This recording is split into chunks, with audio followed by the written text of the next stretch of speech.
Welcome to the Central Florida Gardening Show.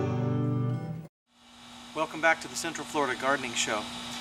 Today, I've been inspired recently by a trip to the Organic Sanctuary, organicsanctuary.com, and they create permaculture environments. And I picked up a couple plants there I purchased from them, so I wanted to show you these. And what I'm going to do with these is they're highly nutritious food, and they make very good shade cover, and they're going to grow very well in a tropical environment. This is pigeon pea, and pigeon pea came to us from South India. In fact, the seeds from this plant date back to about 3500 BC. It finally developed and found its way into the African continent, and it was grown on both the east and west coast of Africa. And the seeds probably came to the Americas via the slave trade in the 17th and 18th centuries. So we have the pigeon pea, sometimes referred to as the Congo pea, as it was called from its African origin. Big. They'll bush out. They produce big seed pods. The beans inside of them, there's 4 or 5 beans inside each pod, and they're nutritious. They're really high in amino acids. They're used as this is also a good nitrogen fixer. It helps fix atmospheric nitrogen into the soil, improves the quality of the soil over time. And so what I'm going to do is put the pigeon pea in front of a window over here and use it as a shade screening. This is what I've learned from Alex Herrera. This is a Cranberry Hibiscus. It came to us from Africa, and sometimes it's also called False Roselle. It looks like the leaves almost are made out of like maple leaves, like Japanese maple or something. But this is a hibiscus. It's very high in the leaves are very high in vitamin C and a couple B vitamins, and it has antioxidants that are known to prevent cancers and lower cholesterols. And so they get very large. They can get upwards of 10 feet. Well, this is going to get bushy also, so I'm going to plant this in front of the window also.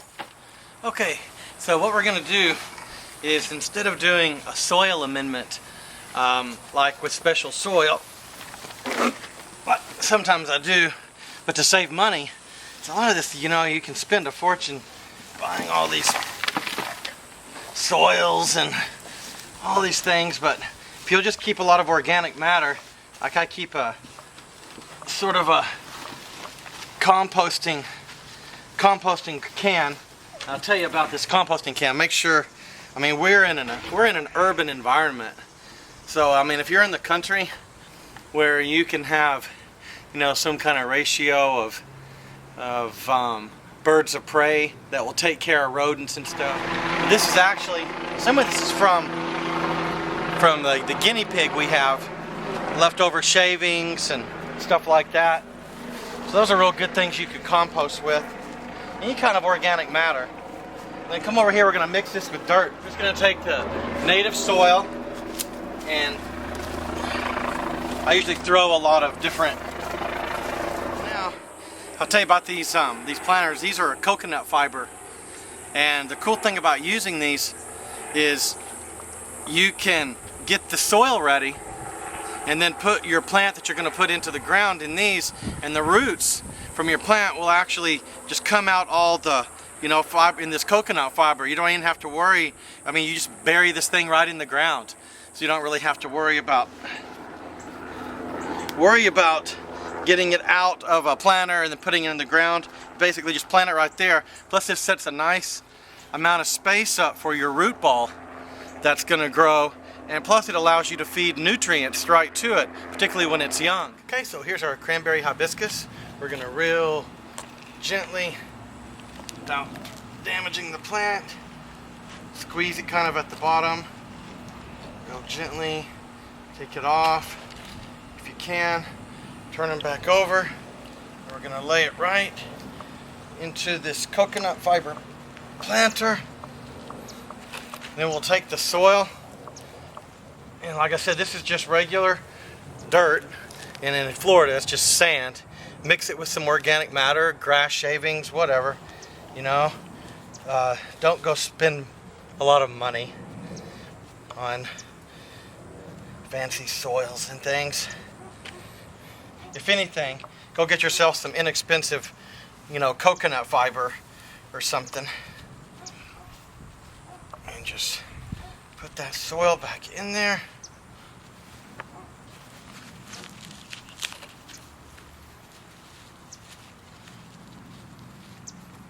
What we're fixing to do to get this started real good is we're going to top dress it once it's in here with some glacial rock and some bat guano.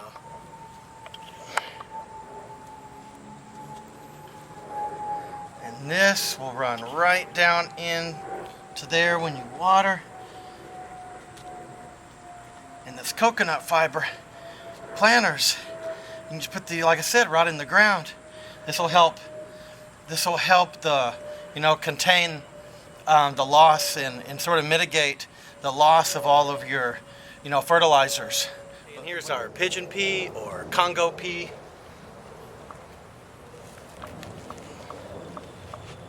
Be real careful. These came from Organic Sanctuary. Check out organicsanctuary.com. Really nice people.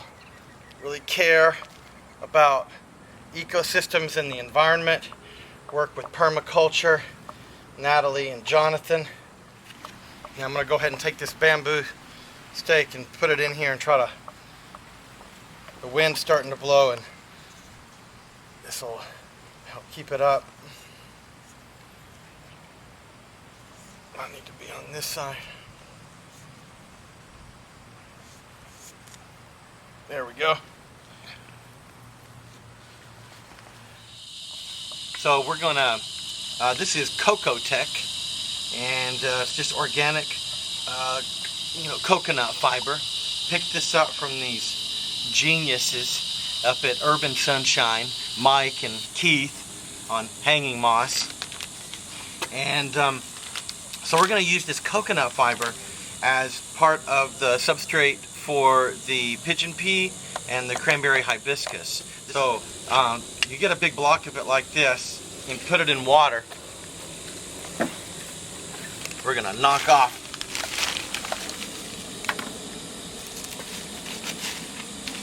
and put some here.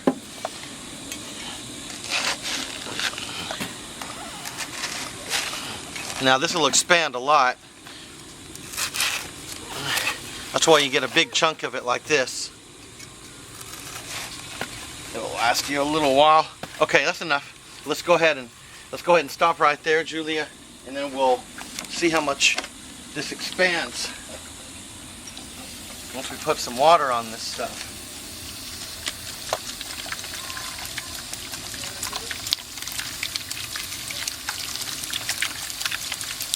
Okay, I don't want to totally get it, but see, it's already expanding. I just want to make just enough for the pigeon pea and the cranberry hibiscus transplants. Okay, well, now time to do the manual labor. Got to dig a hole. Remember, we're using coconut fiber as part of the substrate, and we're using coconut fiber planters, and the roots and stuff come right out of this. Great, because you can just put this right in the ground. Okay, so we have our coconut fiber for the pigeon pea transplant. Put this down here.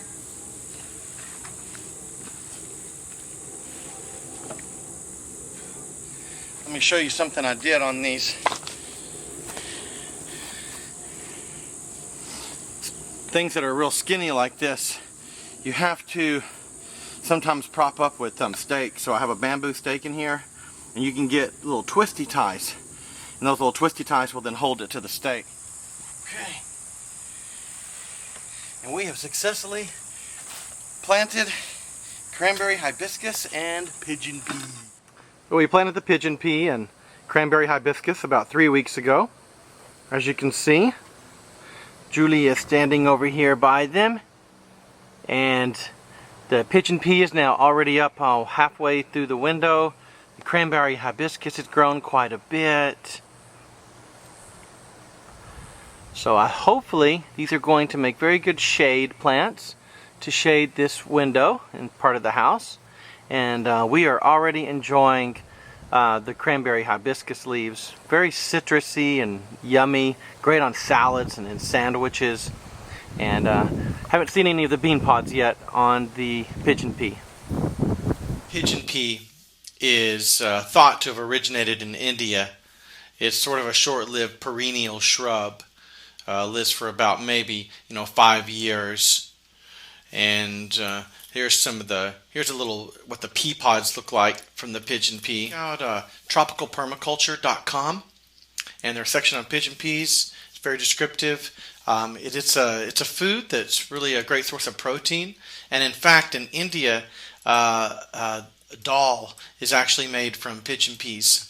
And dal, sometimes it's probably prepared with lentils and things too, but in India the pigeon peas are used in making a bunch of really yummy popular soup dishes and curry dishes. Now the cranberry hibiscus, and this is from a great site. It's biosfarms.com, biosparms.com. They have a nice little section on cranberry hibiscus. And cranberry hibiscus, fun to grow, full of vitamin C, little B vitamins, a lot of antioxidants. We're eating it with salads and sandwiches. Another great blog out there that has a nice section on cranberry hibiscus, sometimes called False Roselle, is the Back 40 blog. Adventures in cultivating a homesteading lifestyle and blooming where we're planted. So check out homesteadingback40.blogspot.com. Great section here on cranberry hibiscus. You can see what they're doing with theirs is similar to mine. They have some of theirs up here in front of the house. Thanks for